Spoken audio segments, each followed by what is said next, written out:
जानते हैं कि महाभारत की लड़ाई विश्व की सबसे बड़ी लड़ाई थी। अर्जुन जब कर्ण जैसे महारथी और दुर्योधन जैसे महाबली की सेना को पराजित करने के बाद महाभारत का विजेता बन गया, तो उसे लगने लगा कि ये तो उसका निजी पराक्रम है, उसके बाणों में बल है, पुरुषार्थ है। अर्जुन मन ही मन इस बात पर इठलाते हुए अपने रथ पर सवार होकर युद्ध भूमि से लौट रहा था। जब अपने शिविर के आखिर में पहुंच गए तो उसके रथ पर बैठे हुए मधुसूदन सारथी भगवान श्री कृष्ण ने कहा, पार्थ रथ से नीचे उतर जाओ। उसने श्री कृष्ण से कहा कि माधव आप सारथी, आप उतर जाइए, मैं भी उतर जाऊंगा। श्री कृष्ण ने कहा, नहीं मित्र, तुमसे कह रहा हूं तुम पहले नीचे उतर जाओ। जब यह विवाद थोड़ा बढ़ा तो अर्जुन के ठीक पीछे खड़े हुए धर्मराज युधिष्ठिर ने कहा, द्वारिकाधीश अगर कोई बात कह रहे हैं तो उसमें कोई संकेत है।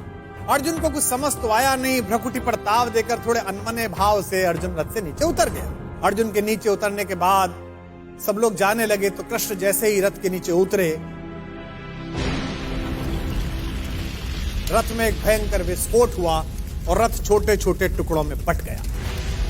विजय का सिंहासन सामने देख रहा था जो अर्जुन, जिसके सिर पर विजय का ताज था, उस अर्जुन ने पलट कर देखा तो माधव मुस्कुरा रहे थे और रथ जल रहा था।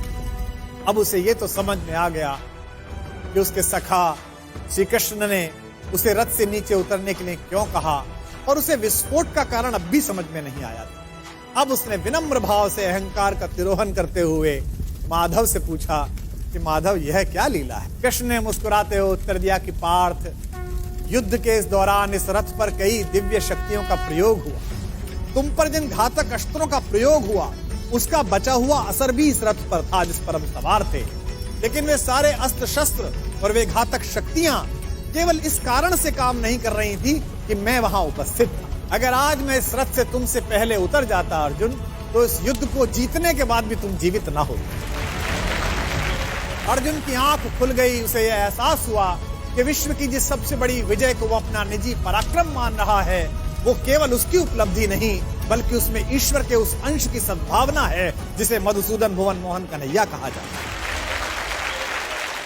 ये कथा ये बताती है कि सिद्धियों के मद में खुद को इतना शक्तिशाली मत समझो कि जिन्होंने हमें सिद्धियां दी हैं उन्हीं को आप आंखें दिखाने लगो। याद रखिएगा, आपकी प्रत्येक सफलता के पीछे कृष्ण जैसे ऐसे असंख्य लोग हैं जिनकी चुपचाप और अदृश्य शुभकामनाओं के कारण आप इस विजय रथ पर सवार हुए। जब भी आपको यह लगने लगे कि आपने ये ऐतिहासिक उपलब्धि स्वयं की बुद्धि शक्ति के कारण पाली है, तो बस उन लोगों के बारे में सोचिए जिनके सहयोग के बिना आपकी यात्रा इतनी आसान न होती।